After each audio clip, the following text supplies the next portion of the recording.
turned 82 in March.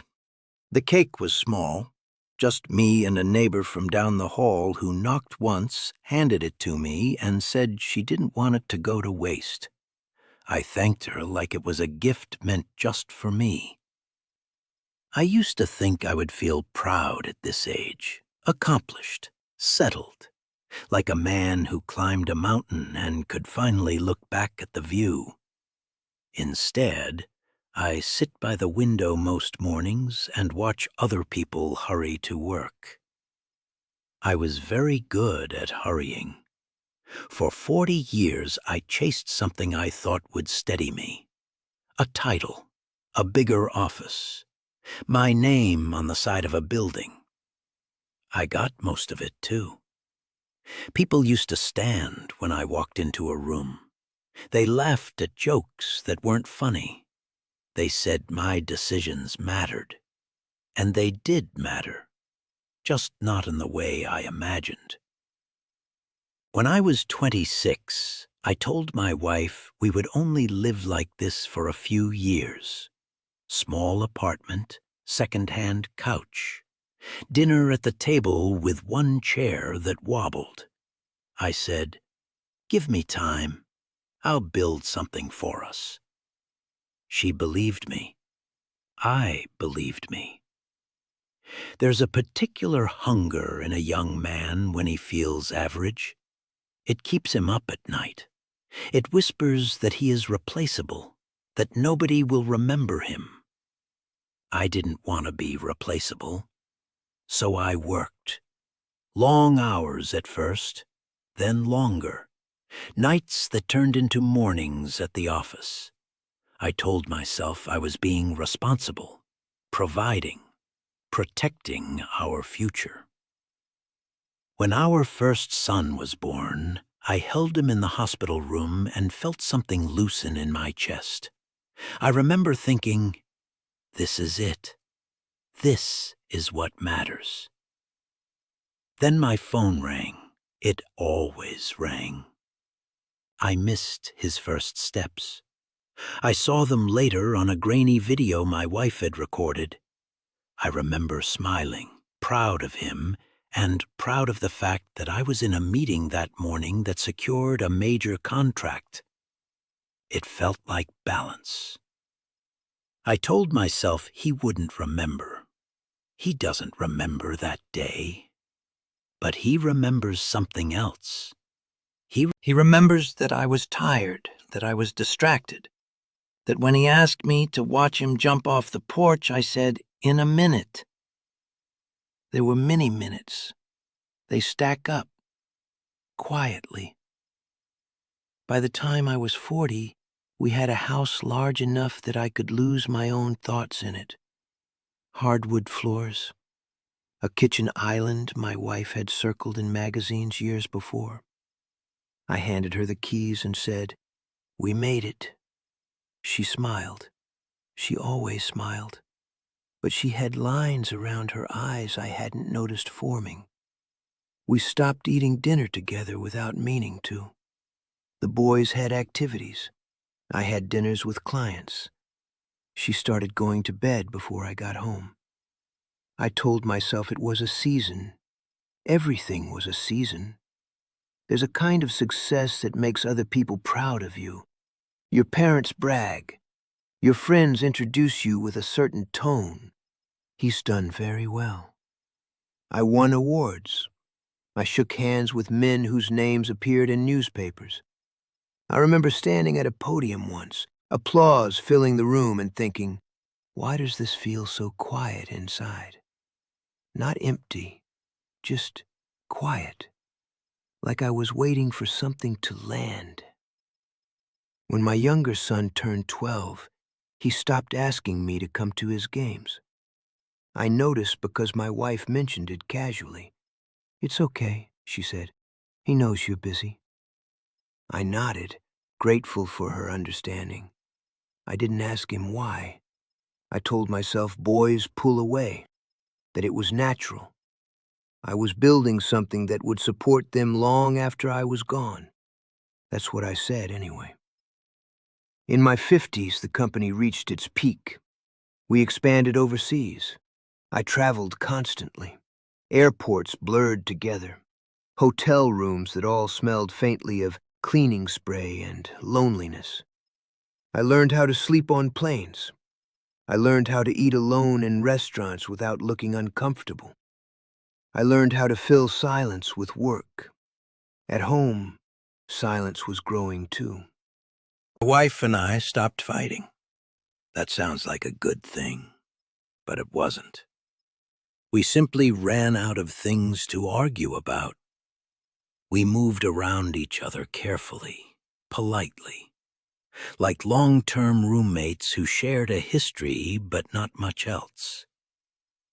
One night I came home earlier than usual. No call ahead, no warning. She was sitting at the kitchen table alone. No TV, no book, just her hands folded in front of her. I asked what she was doing. "Waiting," she said. "For what?" She looked at me in a way that made my stomach tighten. "I don't know anymore." I remember feeling defensive, tired. I told her she knew why I worked so hard. I told her this was for us. She nodded, but something in her had already stepped back. The turning point didn't come with a dramatic fight, no slammed doors, no betrayal. It came on a Tuesday afternoon when my assistant knocked on my office door and told me my wife had collapsed at home. Heart attack. They said it was quick, that she didn't suffer long. I remember the hospital hallway, the fluorescent lights, the sound of my own shoes on the floor. I remember thinking, this is temporary. This will pass. I just need to get through this meeting with the doctor. I had always believed everything could be managed if I stayed calm enough. But there are some things you cannot manage. When I stood beside her hospital bed, I noticed how small she looked, smaller than I remembered. Her hair streaked with gray I hadn't really seen before. I held her hand. It was the first time in years that I had nowhere else to be. After the funeral, the house felt enormous, not luxurious, not impressive, just hollow. My sons came, of course. They were kind, responsible, successful in their own ways. I watched them move through the rooms and realized they were guests there. They didn't belong to that house. Neither did I. I retired the following year. People threw a party. Speeches were made about my leadership, my legacy. I smiled for the photos.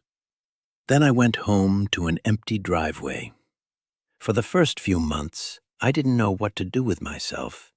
I had structured every hour of my life for decades. Without meetings and deadlines, the days stretched out like long roads with no signs. I tried hobbies, golf, gardening, even joined a board or two. It all felt like rearranging furniture in a room that was already empty. The quiet grew louder. One afternoon, I found an old box in the closet. Inside were drawings from my sons when they were little, stick figures with oversized heads. One of them had written, "Dad at work," and drawn me behind a large rectangle, smiling. I sat on the floor with those papers for a long time. I wasn't a bad man. I need to say that. I didn't gamble away our savings. I didn't betray my family. I paid for college. I showed up when it truly mattered, at least in the ways I understood mattering. But I delayed the small things. I delayed sitting on the porch, delayed listening to stories that rambled, delayed asking my wife what she meant when she said she was tired. I assumed there would be more time. There usually is, until there isn't. The thing that finally made me feel something close to peace didn't come from a bank account or a building with my name on it. It came from a dog. My neighbor's grandson couldn't keep him. A mutt, brown fur, one ear that never quite stood up. They asked if I would take him. I almost said no. I didn't see myself as a man who needed a dog, but the apartment was too quiet, and I surprised myself. The first morning he was there, he padded into my bedroom at dawn and rested his chin on the mattress. No agenda, no expectation, just presence. We started walking every day, slowly. My knees aren't what they used to be. At first, I brought my phone out of habit. Then one day I forgot it, and nothing happened. No crisis, no urgent call, just the sound of birds I hadn't noticed in years. Neighbors began to stop and talk, not because of my title, not because of what I'd built, because of the dog. They asked his name. They told me about their own lives, small things, a granddaughter learning to read, a tomato plant that finally grew. I started listening, really listening. There's something about being old that strips you down. You don't have the energy to pretend anymore. When people ask how you are, you answer honestly. A little lonely. Doing my best. It surprises them. It surprised me. My sons visit more now. Not often, but more.